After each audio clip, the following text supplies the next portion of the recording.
अगर आपको भी चाहिए केमिस्ट्री में 95% मार्क्स एंड आपको लगता है केमिस्ट्री से डर,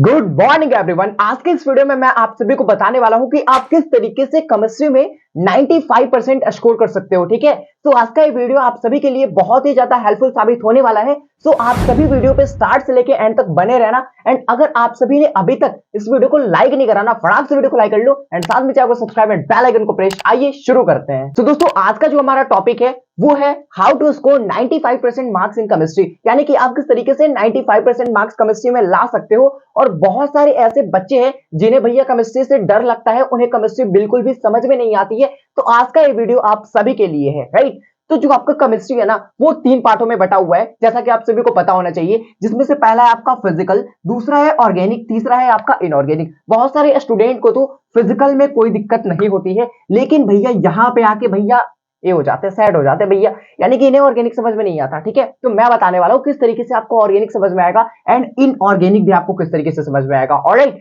चीजें यहाँ पे ध्यान से समझो। जो आपका केमिस्ट्री है वो आपका 3 पार्ट में बटा होता है, जिसमें से पहला आपका फिजिकल, ऑर्गेनिक और इनऑर्गेनिक। ये आपके केमिस्ट्री के 3 पार्ट होते हैं, राइट। और मिनिमम आपका 44 नंबर का, ठीक है, मिनिमम आपका 44 से 45 नंबर का आपका ऑब्जेक्टिव और सब्जेक्टिव दोनों की मैं बात कर रहा हूं। यानी कि मिनिमम जो आपके क्वेश्चन करे जाते हैं, सबसे ज्यादा क्वेश्चन आपके करे जाते हैं, वो करे जाते हैं ऑर्गेनिक से ही। और आपको ऑर्गेनिक हर हाल में समझना पड़ेगा प्रॉपर तरीके से एंड आपको मेहनत करना पड़ेगा ऑर्गेनिक पे, अगर आपको समझ में नहीं आती है तो।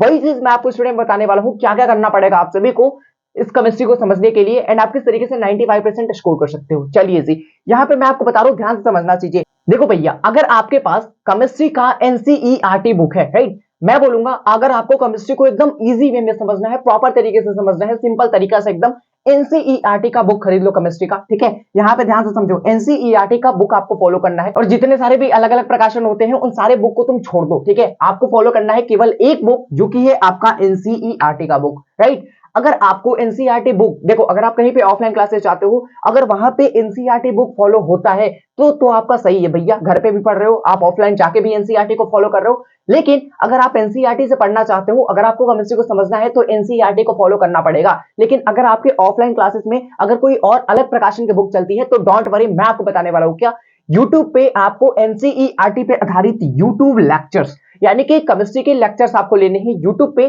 ठीक है, जो कि आपका एनसीईआरटी पे आधारित होनी चाहिए, राइट। और आपको करना क्या होगा, अगर आपका ऑफलाइन में एनसीईआरटी फॉलो नहीं होता तो यूट्यूब पे आप क्या करो, केमिस्ट्री का लेक्चर देखो, राइट। और केमिस्ट्री का लेक्चर देखने के साथ साथ ऐसा नहीं है कि भैया भजन की तरह बज रहा है, मैं भैया सुन रहा हूं, बिल्कुल नहीं, ऐसा नहीं होना चाहिए। ठीक है, आपको केमिस्ट्री का लेक्चर लेना है, राइट। एंड केमिस्ट्री का लेक्चर लेने के साथ साथ आपको नोट्स भी तैयार करना है, याद रखना ये चीज, ठीक है। आपको एक अच्छा कॉपी ले लेना है, कोई भी रैंडम कॉपी सेलेक्ट कर लो एकदम अच्छा सा, ठीक है।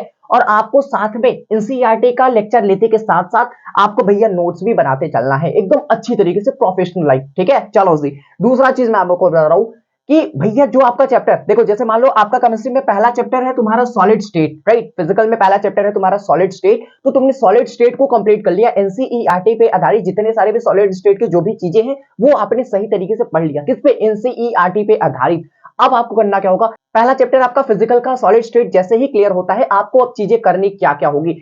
जैसे ही आपका चैप्टर हो गया क्लियर, आपने नोट्स बना लिया, सही है, आगे आ जाओ। एनसीईआरटी का एग्जांपल आपको करना पड़ेगा, यानी कि उस पहले चैप्टर का जितना सारा एग्जांपल आपको दिया होगा वो सारे एग्जांपल आपको करने हैं। चीजें याद रखना भैया, एनसीईआरटी पे आधारित सारी चीजें होनी चाहिए, राइट। तो एनसीईआरटी के जितने सारे भी आपके बुक में एग्जांपल दिए गए हैं, सबको आपको देखना है, सबको आपको सॉल्व करना है। साथ में एनसीईआरटी पे आधारित जितने एक्सरसाइज होंगे, यानी कि पहला चैप्टर का जितना एक्सरसाइज आपको करना होगा, यानी कि जितने सारे भी क्वेश्चंस होंगे उन सबको आपको क्लियर करने होंगे। ऑलराइट, आगे आ जाओ। पीवाईक्यू क्वेश्चंस पर आपको ध्यान देना पड़ेगा, अगर आपको केमिस्ट्री को समझना है तो पीवाईक्यू क्वेश्चंस को आपको ध्यान देना पड़ेगा। PYQ questions in the sense कि पिछले ईयर में पूछे गए क्वेश्चन, जैसे कि आप एग्जाम दोगे 2025 में, तो इससे पहले 2024 में, 2023 में, 2022 में बिहार बोर्ड ने किस तरीके के क्वेश्चन को रिपीट किया है जाता, किस तरीके के क्वेश्चन को पूछा है, वही चीज होता है पीवाईक्यू क्वेश्चंस। तो आपको पीवाईक्यू क्वेश्चंस को देखना पड़ेगा, चाहे ऑब्जेक्टिव हो सब्जेक्टिव हो, आपको पीवाईक्यू क्वेश्चंस को पढ़ना पड़ेगा, समझना पड़ेगा। ऑलराइट, क्योंकि जो आपका बोर्ड का पेपर होता है ना, उसमें 90% अगर चीजें बात करी जाए, 90 क्या 95% ऑलमोस्ट जितनी सारी भी चीजें होती है ना, वो सारे के सारे पीवाईक्यू क्वेश्चन से होते हैं। ऑलराइट, यानी कि बिहार बोर्ड क्या करता रहता है भैया, पिछले ईयर के क्वेश्चन पेपर को बार बार रिपीट करेगा। ठीक है, यानी कि 2022 में पूछा 24 में डालेगा, 21 में पूछा 23 में डालेगा, तो इस तरीके से आपका चलता रहता है। तो पीवाईक्यू क्वेश्चंस को आपको पढ़ना पड़ेगा, समझना पड़ेगा। क्लियर है? एक चीज मैं आपको बता रहा हूं, ये सब सारी चीजें आपने जो भी यहाँ पे मैंने रामायण महाभारत सुनाया आप सभी को, ये चीजें तो आपको समझ में आ गई भैया। अब आपको करना क्या होगा भैया, एक चीज आपको फॉलो करनी पड़ेगी, वो एक चीज है, मैं बता रहा हूं अपनी तरीके से, रिवीजन। भैया मैं बता रहा हूं भैया, आपको लगता है ना CH2 CH3 भैया कार्बन का चेन, लंबा चेन, भैया मुझे तो कुछ समझ में नहीं आ रहा ऑर्गेनिक का कैसे क्या चल रहा। मैं बता रहा हूं, सबसे बड़ी दिक्कत होती है, सबसे बड़ी प्रॉब्लम होती है स्टूडेंट की कि भैया तुम रिवीजन नहीं करते हो। रिवीजन आपको करना पड़ेगा, क्योंकि केमिस्ट्री है ना, देखो फिजिकल तो तुम ज्यादा दिन तक रख सकते हो याद अपने माइंड में, ठीक है, लेकिन ऑर्गेनिक का अगर तुम रिवीजन नहीं कर रहे हो ना भाई, तो इसमें आपको मिलेंगे तरह तरह के रिएक्शंस। ठीक है, तरह तरह के आपको रिएक्शन मिलेंगे, और रिवीजन नहीं करोगे ना तो फिजिकल और इनऑर्गेनिक तो कहीं ना कहीं आपका चल जाएगा, लेकिन ऑर्गेनिक नहीं चल पाएगा भैया बिना रिवीजन के। मैं बोलूंगा भाई सिंपल वे में आप अच्छी तरीके से हर एक वीक में एक बार जरूर केमिस्ट्री का रिवीजन कर लेना। एंड बाकी मैंने जो भी आपको महाभारत सुनाई, कथा कहानी दुख दर्द सुनाई, ये सब चीजें आपको फॉलो करनी पड़ेगी। एंड अगर आप सभी जितनी सारी चीजें मैंने आप सभी को बताई, अगर आप सभी अपने स्टडी में इंप्लीमेंट करते हो तो आप भी केमिस्ट्री में 95% स्कोर कर सकते हो। सो आई होप आप सभी को ये वीडियो काफी ज्यादा पसंद आई होगी। अगर आप सभी को वीडियो पसंद आई तो आप प्लीज वीडियो को लाइक कर देना, साथ में जाकर सब्सक्राइब, अरे सब्सक्राइब नहीं करो अभी तक भाई, सब्सक्राइब कर ले यार, साथ में बेल आइकन को प्रेस। मिलते हैं जल्दी नेक्स्ट वीडियो में, तब तक के लिए आप सभी को be positive, keep doing, wish all the very best. Thank you so much, आप सभी को लव यू बच्चों।